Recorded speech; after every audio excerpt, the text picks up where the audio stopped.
Bloomberg's world headquarters in New York, I'm Scarlett Fu. And I'm Tim Stennebeck. Welcome to the 1-hour edition of Bloomberg Crypto. We'll look at the people, transactions, and technology shaping the world of decentralized finance. Here is what's at stake today. Winter not only hits the Northeast, the crypto winter rolls on. Bitcoin remains under pressure, sitting at around $64,000. Figure stock has struggled along this crypto winter. We're going to talk to Mike Cagney, the company's co-founder and executive chair, as it makes a move into tokenized equity trades. And President Trump will give his State of the Union tonight in Washington. So we discuss the state of the crypto industry as it relates to the White House.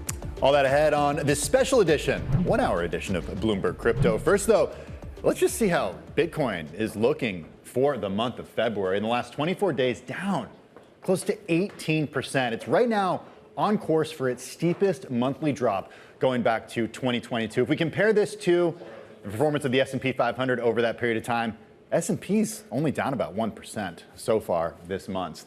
Let's look at what's going on in the context of some other months here. Bitcoin on its track for its worst month going back to 2022. It's a fifth straight monthly decline.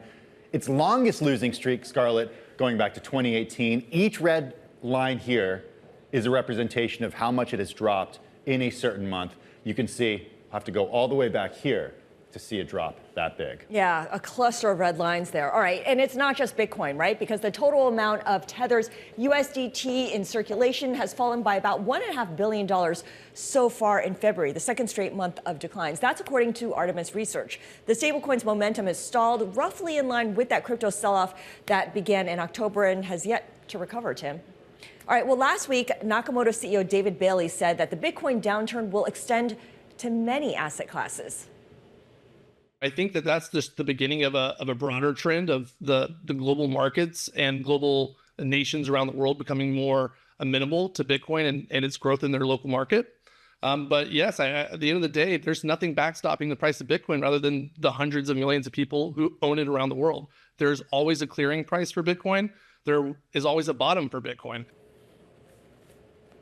Joining us now is Bitwise Head of Research, Ryan Rasmussen. Ryan, good to have you on the program as always. Do you want to talk about the crypto winter that we're in the midst of right now?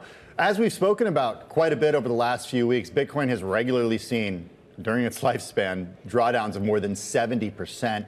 Is this drawdown different, though, 50% from its October highs, because of the institutional adoption, because of support from regulators in Washington?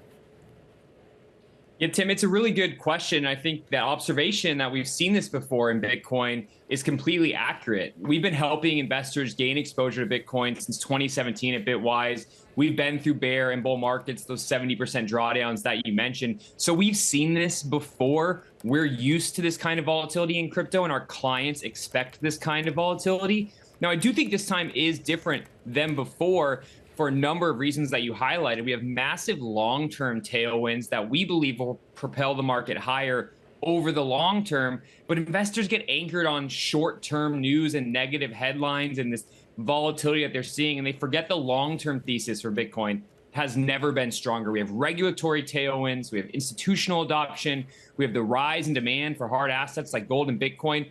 All of those things are long-term catalysts that we believe will push Bitcoin significantly higher over the next 5, 10 to 20 years. Even with those long-term headwinds, though, the short-term price pressures are having an impact. The average all-in cost of mining Bitcoin is around $80,000. We're well below that right now, leaving a lot of miners operating below break-even. So we've seen Bitdeer Technologies sell all of its Bitcoin holdings, and as of February 20th, it holds no Bitcoin, excluding customer deposits. Are we going to see more instances like that? Yes, Scarlett, Bitcoin mining is a tough space. You mentioned it's expensive to mine Bitcoin, and it certainly is. And we've seen some miners who have managed their treasuries pretty well over the last bull market. And so they're cash rich and are able to take advantage of this drawdown in price. And we'll see a consolidation in the Bitcoin mining space because of that. And the less well capitalized miners will end up getting eaten by the bigger ones. Other Bitcoin miners have strategically repositioned some of their data centers and assets to support the growth in AI. And so they're a little bit more insulated from the drawdown in Bitcoin price. And so I do think that we will see consolidation across the space. It's a tough market. Margins are tight. Inflation, rising energy costs, those certainly hit miners where it hurts. And the falling price of Bitcoin doesn't help either. Hey, Ryan, I'm wondering about the place of Bitcoin right now. If we've seen drawdown in Bitcoin close to 50% from those October highs, and other risk assets like equities, for example, you know, the NASDAQ 100 only down about 4.5% from all-time highs a few months ago. Why are we seeing crypto affected so much more, even though it's maturity, even though it's more mature right now than it was?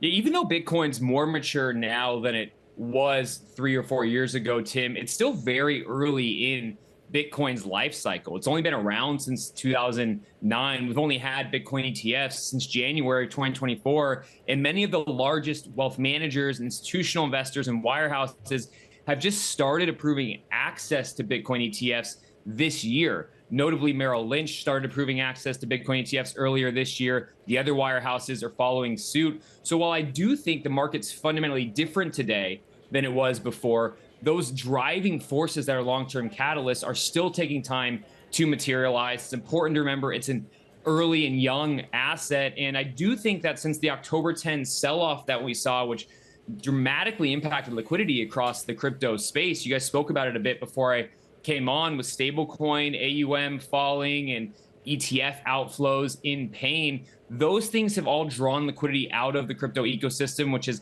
hurt the price of Bitcoin and other crypto assets more dramatically than other risk assets like equities. But what I believe that means is that when we see liquidity come back into the ecosystem, we're set up very well for a very strong rebound, because while liquidity's been low, positive developments have been high, and that means that there's a mispricing of these assets. Well, in the meantime, we're seeing Bitcoin just kind of, you know, bump along here at about 65,000. There's always a clearing price. There's always a bottom for any financial asset. What is the clearing price for Bitcoin? I know this is a loaded question, but where is the bottom? What is the bottom? How do you think about answering that? Well, it's hard to predict price movements, as you mentioned. We think there's a floor in between the 50 and 60K range where investors will likely begin to really accelerate their consolidation, their accumulation. A lot of investors that we're speaking to at Bitwise who are long-term oriented, again, these are some of the largest wealth managers in the world, family offices, high net worth individuals. These investors are viewing the current price of Bitcoin in the 60K range as a magnificent opportunity to build positions or expand on existing positions. And so while the bottom is hard to pick, it's difficult to catch a falling knife, we believe that over the next decade, which is how we think about Bitcoin, that the price is going to be significantly higher. Above 1 million 10 years from now isn't far-fetched in our mind because of the catalyst that I mentioned earlier. And so a lot of the investors we're speaking to and working with are excited about the price of Bitcoin right now, which I know sounds odd, but it's the reality that they want to build these positions when the prices are low. Well, I mean, we're still waiting to see the data on who's buying what, and certainly Strategy keeps buying, even though their assets are underwater. The jury's still out, certainly, on that, Ryan. Before we let you go, if there is this catalyst of moving ahead of increased adoption, that's your number one catalyst, institutional adoption. Why are institutions excited to buy after a drawdown like this and with no clear, other catalysts on the horizon? I think institutional investors that we speak to at Bitwise are really excited about having access to Bitcoin now. They haven't had access to Bitcoin before the ETFs. As I mentioned, they're just starting to get approved to have access to those. And so their clients and their portfolios just haven't been able to get exposure to Bitcoin. And so they sat on the sidelines while the price of Bitcoin ran from 20, 30, 40,000 up to above 100,000. They thought they'd never have a chance to get access to Bitcoin below 100,000 again. So they're excited about this sell-off because their long-term thesis for Bitcoin, the fact that governments are going to continue to spend recklessly, the fact that fiat debasement will continue to happen over time, and that portfolios globally are needing to reevaluate how they allocate between hard assets and equities and bonds and other alternative assets. And Bitcoin has a role in those portfolios for the long term. That's what the institutional investors that we're speaking to see, and their long-term outlook for Bitcoin hasn't changed just because the price has drawn down. And that's why they view this, and we view this, as a magnificent opportunity to build long-term positions. Bitwise Head of Research, Ryan Rasmussen. Ryan, always good to see you. Thanks for coming on Bloomberg Crypto. Thank you, Tim. Thanks, Scarlett. Well, coming up, President Trump will tout his first year in office at the State of the Union tonight. Will crypto come up? I wonder if you can take a prediction out on that. Oh, I'm sure you can. There are probably several markets on that. Yeah. We're going to discuss certain promises that were made and whether they were kept. Kristin Smith is next. And access all the latest data and news on crypto, check out CRYP Go on the terminal. This is Bloomberg.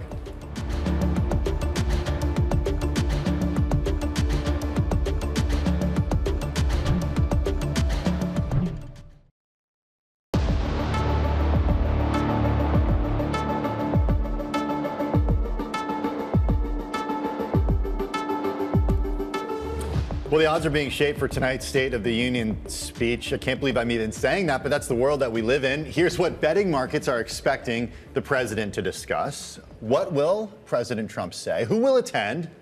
Who will President Trump name? What places will Trump mention? What places, like what cities or what countries? Scarlett, you can do anything on Polymarket or Kalshi. Apparently you can. I mean, by volume, what will Trump say is at the top, $992,000 worth of bets. Okay. On Kalshi, this what was we're looking as of 8 a.m. this morning. That's true. Okay, so probably has been amped up a little bit more. Who will attend? And of course, a lot of questions over the Supreme Court justices, right? Which of the Supreme Court justices will attend? But I mean, what if you even got to as granular as like, will certain hands be shaken and others will not be? Right, or certain eye contact not made, or certain eye contact But then, made. you know, and we're going to talk about this stuff in prediction markets later in the program, Yep. but who's the ultimate arbiter of that stuff, right? Like, what constitutes eye contact versus not? Well, it depends which market you're talking about, whether it's Kalshi or Polymarket, and there are certain rules that go along with that, but you know, they try to keep it binary, so it's either yes or no.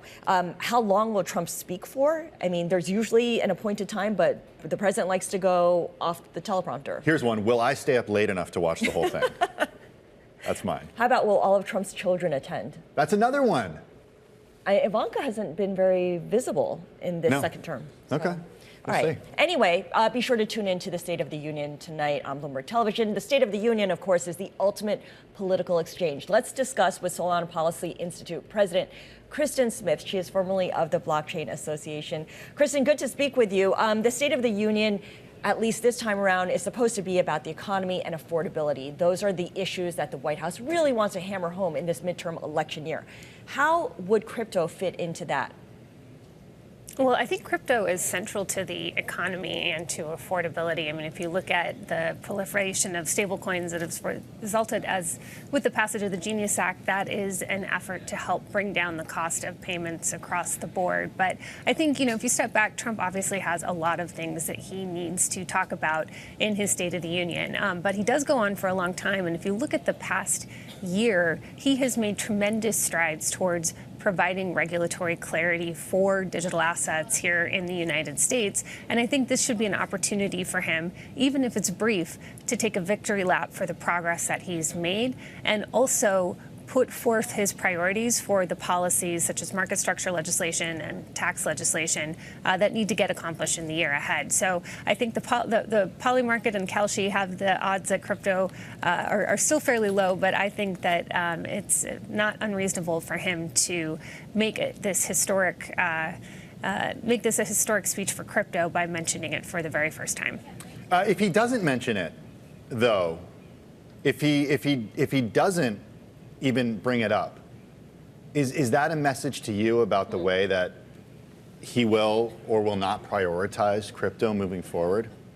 Well, I think it's been very clear that he has prioritized crypto. If you look for the very fact that he has, David Sachs and Patrick Witt at the White House who are working on these issues on a near daily basis.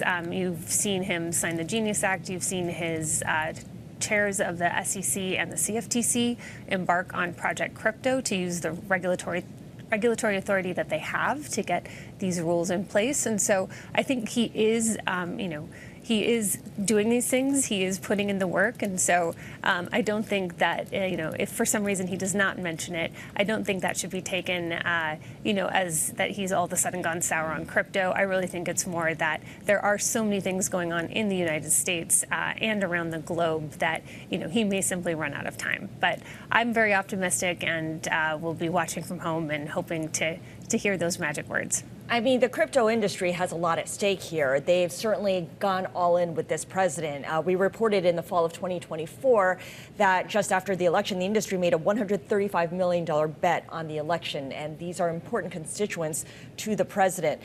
What is the crypto industry not getting so far from this president?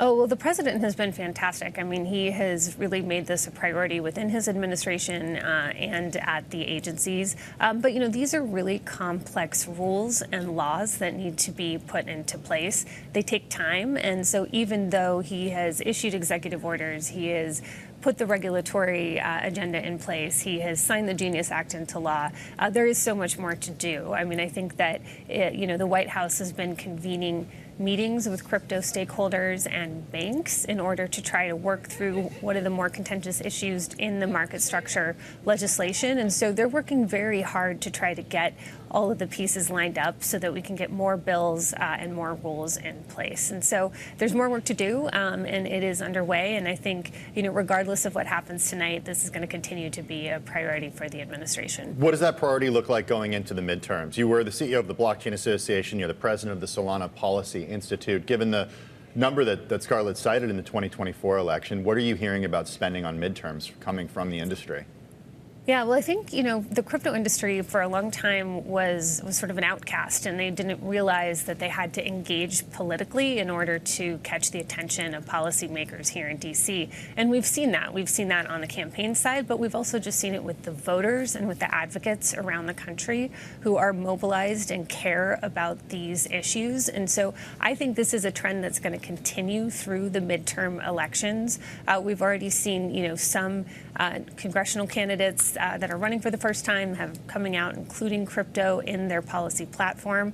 And we're also seeing spending against candidates who have a track record of being anti-crypto. And so I think that this is going to continue to be a campaign issue in 2026, just like it was in 2024. And the crypto industry is strong. The crypto community is very engaged, and I think this is going to continue to be an issue that, especially in those competitive races, can make the difference around the margin. And so I think it's one that policymakers want to be thoughtful on, and that candidates who are running to seek these policymaking positions are also being thoughtful on. Kristin, I'm wondering about the evidence that you have for that, because ahead of our interview, I was just looking at some different polling. The February Reuters Ipsos Core Political Survey asked about the biggest problem facing America. And maybe that's not the right question to look at, but crypto's not even on the list. There are threats to democratic values, economy, unemployment, jobs, corruption, political violence, immigration, morality, racism, discrimination, healthcare system, crime. And then you get into like the low single digits. And again, crypto's not even on that list. What's the evidence that you have that it is important to American voters? Well, in the polls where voters are asked specifically about crypto, it is about 20% consider it a priority. And you may say that that sounds small, but in some of these competitive races where just a couple hundred or a couple thousand votes make a difference, this can be one of those issues that helps get a candidate over the finish line. And so I think that it is one of the things that candidates are looking for. It's an interesting issue, too, because there's not really any political benefit to being anti-crypto. And so what we've seen over time is that, those who are against crypto, as they learn about it, as they see it being used for useful ways, as they talk to their constituents about it, their position evolves. And the good news is that the crypto industry and others are trying to put regulations in place. So this is not a situation where we're industry saying, no regulation. This is something where we want to get regulation done. And so it's easy, I think, for candidates on both sides of the aisle to be for that sort of high-level position of, hey, let's let this industry thrive here in the U.S. and be a part of the economic platform and help lower the cost of services for individuals and businesses. So I do think this could tie in very nicely with the president's speech tonight, and it's something that both Republicans and Democrats can get behind. Kristin Smith of the Solana Policy Institute, she's president there. She mentioned the State of the Union. Be sure to tune into Bloomberg tonight for special coverage of the State of the Union starting at 8 p.m. New York time. This is Bloomberg.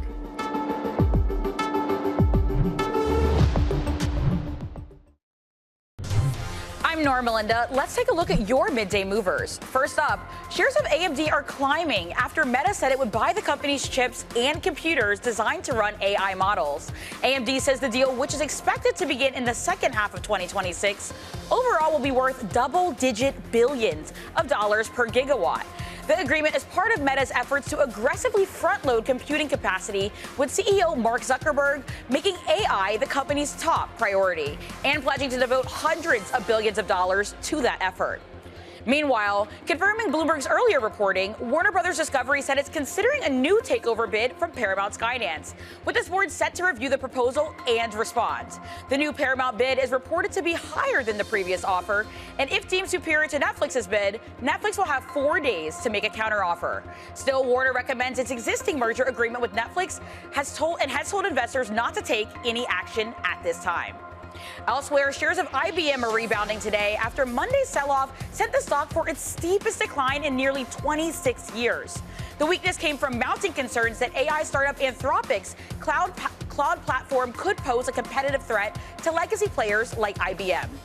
And finally, Home Depot is rising after a key sales metric topped Wall Street estimates. Still, the company cautioned that macroeconomic challenges remain and could weigh on future results. Industry rival Lowe's is scheduled to report its results before the opening bell tomorrow. Those are your midday movers. I'm Nora Melinda.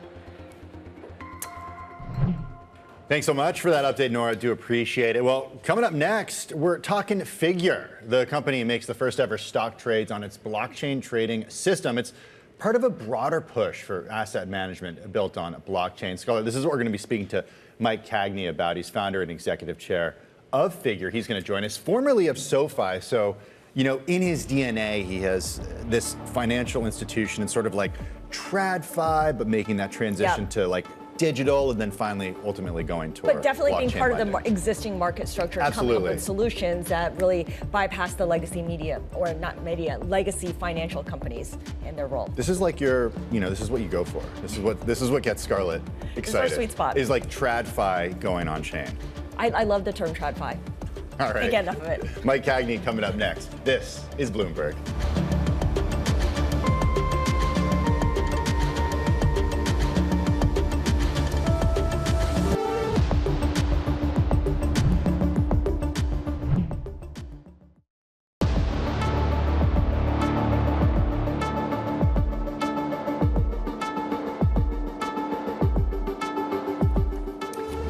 Welcome back to Bloomberg Crypto. I'm Scarlett Fu alongside Tim Stanovic.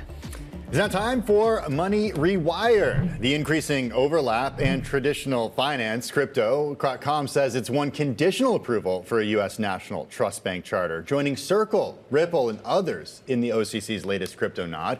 Here with more details is Bloomberg's fintech and crypto reporter, Emily Mason. Emily, conditional approval for a U.S. bank charter. What does it mean for Crypto.com? Yeah, so it's a national trust charter, which doesn't have the same privileges as a full-fledged banking charter. So they can't take deposits or lend, but they can custody assets the same way that like a State Street Trust Corporation could. So that's kind of what it means. It means that they don't have to get state-by-state money transmitter licenses in every state where they want to operate. They can be regulated at the federal level. So that has some operational advantages. But they're not full-fledged banks, and so that means they can't go to the Federal Reserve, for instance, and use and have access to certain accounts or have access to certain help. And is this a sticking point? Is this something that the crypto industry wants? Yeah, I mean, one of the conversations is whether these national trust banks will be able to gain access to Federal Reserve master accounts, which gives them access to national payment systems like ACH or FedWire.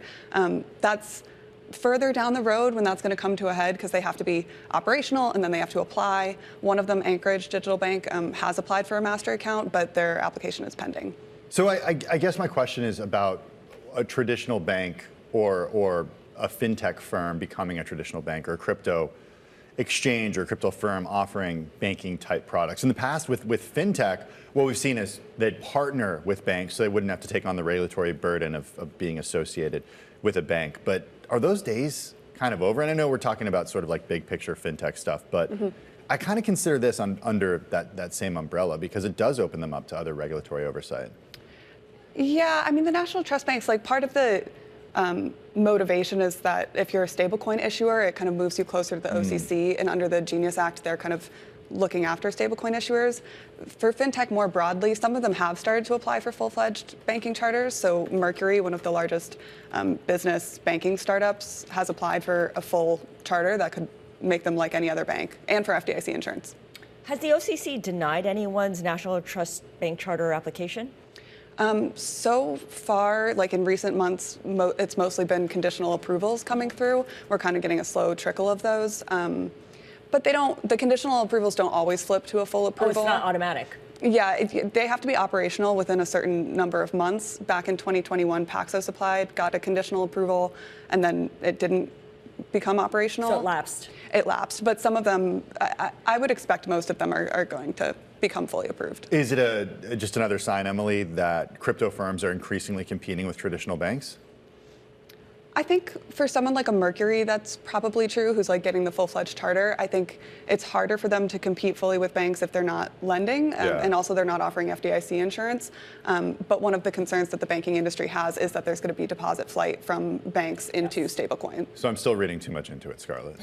That's the answer. Well, the banks, the legacy financial companies are always worried anytime there's any kind of move in this direction. Hence what's happening with the holdup in Washington when it comes to, hey, you're on our turf, so we're not going to move forward with this. All right. And I think the risk is if you're offering much greater utility through a stablecoin, then that's when people are going to move, but it might not happen automatically. And that's why the yield issue is so critical.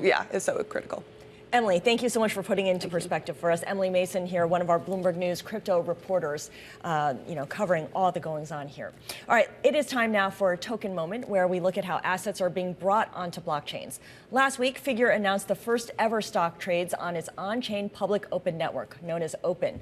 Blockchain-enabled public markets are a growing space, and Figure's plans don't end with stocks. For more on this, we're joined by Mike Cagney. He is co-founder and executive chairman of Figure, which went public back in January.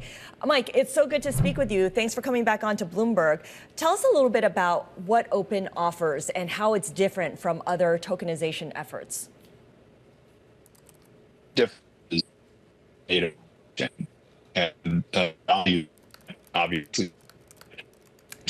We're having some technical problems. We can't really hear Mike properly, so we're going to try to reconnect and get him back on.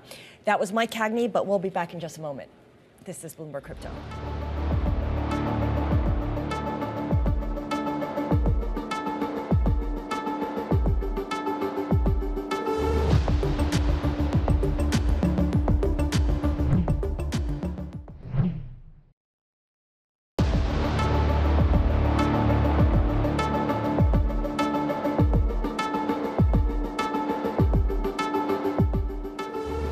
It's time now for Token Moment. As we've been covering, there's been a broad decline in stocks of money managers with exposure to the private credit industry. But in the crypto space, some are actually excited about private credit. One example is Morgan Krupetsky.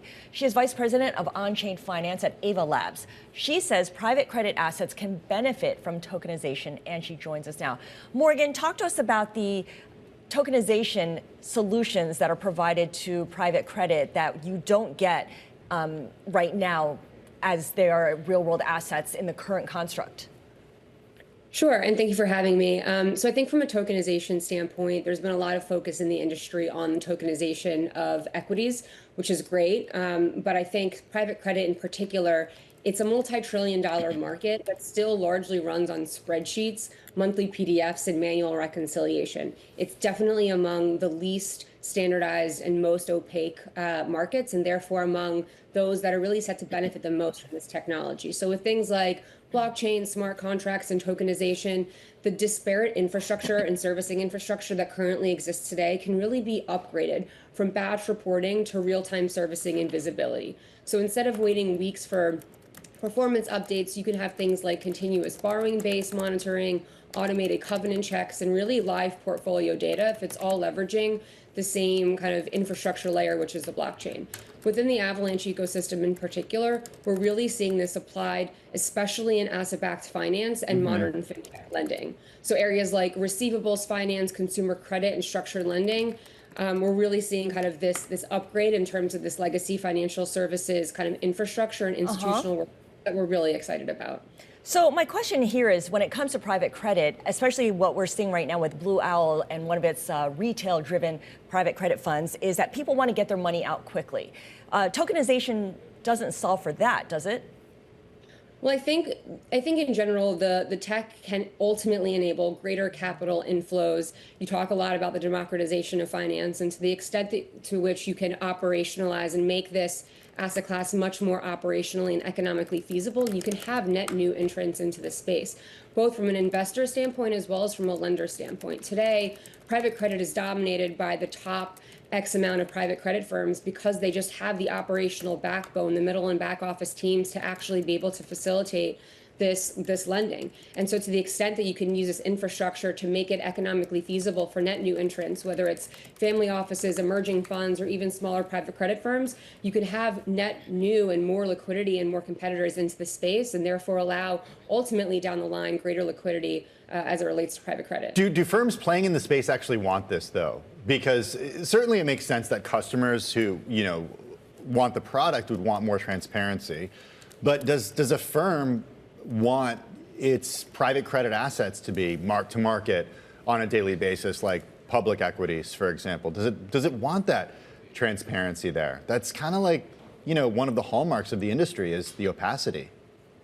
I do think that also the flip side of the opacity is you are seeing in the industry several originators kind of blowing up and having major issues because of, frankly, outright fraud or double pledging of collateral, wow, which this technology can definitely kind of address. And I think inevitably with the proliferation of stablecoins and leveraging stablecoins and programmatic facilities, you are going to start to see more players enter the space from a lending perspective. And I think inherently it will just become more competitive. And so it might just be a forcing function where the liquidity is kind of an implication of this upgrade.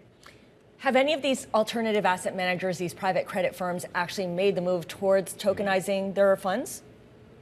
Yeah, we're seeing, obviously the kind of quintessential tokenized asset has been stablecoins. And then by extension of that, we've seen great proliferation of tokenized money market funds. And the next kind of frontier that we're seeing is interest in tokenizing of private credit funds. Notably, Apollo has made headway in this with the tokenization of their ACRED fund, as well as Janus Henderson, with its JAAA fund. So we are starting to see more asset managers entering the space in terms of tokenizing their private credit funds. What we're really excited about, in addition to that, is to the extent that you can actually introduce this technology more and more upstream as possible, even at the point of origination, that's really where you can start to see the blockchain-based benefits in terms of origination as well as in servicing, and ultimately something that can be passed down to both the borrower and the lender side of things. And so I know Mike Cagney was going to be on the show, and I think HELOCs and everything that kind of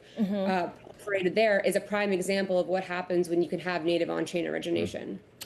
And that's just where we're going to leave it, because I think Mike Cagney is joining us next. Morgan, thank you so much. Morgan Krupetsky is Vice President of On-Chain Finance at Ava Labs, short for Avalanche. All right, speaking of Mike Cagney, he is back. He's the co-founder and executive chairman of Figure. And Mike, I hope the Zoom connection is working better this time around. Thank you so much. And I misspoke earlier. Of course, Figure IPO'd in September 2025, and of course just had a follow-up stock sale earlier this month. This week, you've launched Open, which stands for On-Chain Public Equity Network. It's the first blockchain native public equity platform that allows companies to list their stocks directly on blockchain infrastructure, starting with your own stock, FIGR. How is what you're offering companies different from other tokenization efforts? Well, I want to point out, I not only my audio froze, but I cut myself shaving right before the interview. Oh, no. So We've all been there. We've all been there, Mike. Don't worry. Not the most auspicious start. Thank you. That's why I keep touching my lip here to deal with that. You're good. So we started Figure back in 2018, and as the previous guest had mentioned, we started on the credit side. We've done, I think, over $23 billion of on-chain loan origination, and have been bringing those loans onto the DeFi side. So we drive Hastra on the Solana protocol. I think it's one of the largest, fastest growing yielding tokens there. We have Yields, which is our own stable coin that pays interest. So it's outside of the Genius Act. And, we just crossed $500 million in AUM on Yields. And so continuing to grow there. But open was a real focus for us because we felt that the value prop that we got by putting credit on chain, in particular, the transactional efficiencies, the liquidity benefits, and most importantly, the DeFi applications, being able to borrow against assets, lend assets out, was equally extensible into equities. And to do that, we really needed to have the equities issued native on chain. And not doing a replica or a copy of a DTCC security, because we wanted it to trade on our alternative trading system, which really functions like a decentralized exchange. And so Open is a unique launch in that it's the first time we've had public equity native on chain, not on a DTCC side, not on the NASDAQ with a digital copy on the blockchain, but actually native to the blockchain itself. So the security there is the security in its own right, and has all the governance and dividend distribution and everything else that's appropriate to that. Mike, do you foresee other companies following you en masse? Like, we'll be at a point where it won't be news anymore that a company issues its stock this way? We certainly won't be the only ones on Open. We've got a group of stocks behind us that we plan to bring on. Some are traditional companies, some are digital asset treasury.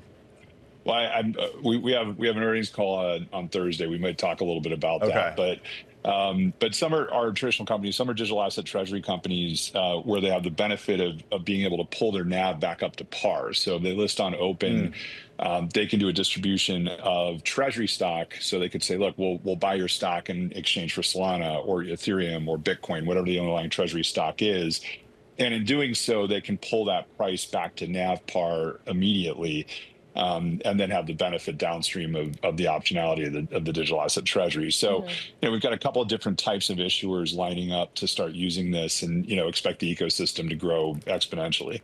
Mike, I want to go back to what you had said earlier, which is you kind of started in the credit space. You're already selling tokenized HELOCs, the home equity lines of credit, to legacy finance players. What other areas of tokenized assets are you looking to expand to? I'm guessing there's things like auto loans, there's personal loans, there's even non-credit products as well. So I think you'll hear a little bit about some of that expansion in the upcoming earnings call. So we absolutely are looking at the opportunity to expand the Open network and the Figure Connect network, which is our credit ecosystem, into asset classes well beyond mortgages.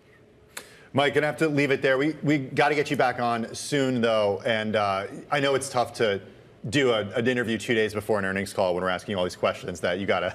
That's okay. And next time I won't shave right before the interview. So, like I said, it's something we can all relate to. No worries at all. Mike, always good to speak with you. Do appreciate you joining us and your flexibility too with those tech issues. Mike Cagney, co-founder and executive chairman of Figure. Coming up next, I promised we'd talk about prediction markets, how Kalshi and Polymarket are gamifying the truth with little oversight. This is Bloomberg.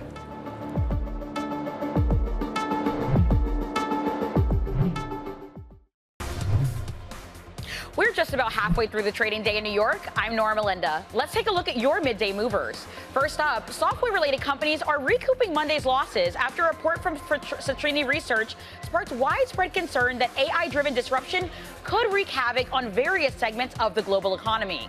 While some analysts dismissed the report as overstated, stocks nonetheless sold off on fears that AI adoption could erode margins and displace established business models across the industry. Also, electronic measurement services provider Keysight Technologies is jumping for double-digit returns after the company guided for above 20% growth for both full-year revenue and earnings, topping the average analyst estimate. Analysts say booming AI workloads and faster growth in other business areas, including wireless and defense, are all boosting growth. And finally, Novo Nordisk said it plans to slash its U.S. prices for its blockbuster drugs Wegovy and Ozempic next year. As the company struggles to claw back a larger share of the obesity treatment market, the company says the lower prices may reduce out-of-pocket costs for patients with insurance plans that require them to cover a larger portion of their prescription expenses. Novo shares are lower. Those are your midday movers. I'm Nora Melinda. All right, now on to today's Bloomberg Big Take, which looks at how traders on Kalshi and Polymarket are wagering on everything from championship games to Fed press conferences. Critics call it unregulated gambling. Bloomberg's Christopher Beam wrote the story and joins us. And we know how prediction markets work. There's a question and then you answer yes or no, or it's very simple as opposed to betting lines on a football game, for instance. However, there are sometimes instances where you don't know how the answer is going to come out, and there might be an issue with the outcome. For instance, there was a Powell market during the latest FOMC news conference where people were betting on whether Jay Powell said a word like renovation during the news conference. He did say it, but it was confusing. What happened there? Yeah, so this is an example of what's called a mention market. It's a whole subcategory of prediction markets where basically traders, or you might call them bettors, watch a live event, live streaming, and predict what words are going to be said. And it's almost like turning any event into a sports event where, people, they're hitting certain words, they're coming close to saying others, but not saying them. And in the case of this Jerome Powell press conference, for years, people, analysts, reporters have watched his press conferences trying to distill the meaning. But in this case, people were hanging on words literally to see if he said them or not. In the case of this one word, renovation, there were all of these bettors hoping that he would say it. And then the speech ended, and they thought, oh, he didn't say it, that's so disappointing. But then they rolled back the tape and realized that he had misspoken. Oh. He had actually said renovation when he had intended to say revolution. Oh. So he kind of stuttered, said like renovation, but he still said it? He still said it. So it counted. Does it count? So it counted. Okay. And at that point, everyone who had made the bet, started screaming and celebrating. So yeah, it's just this very bizarre way of gamifying any event. Yeah, I mean, I think one common reaction that we get when I ask people to come on and when we ask people to come on the show to talk about this is like, I can't believe people bet on this stuff, is what they say to us. And if critics call it unregulated gambling, what do the folks who say it's not unregulated gambling, what is their case that they make? So basically, the product that Kalshi, Polymarket, these prediction market companies are offering are technically called event contracts. Robinhood, for example. Robinhood, Coinbase.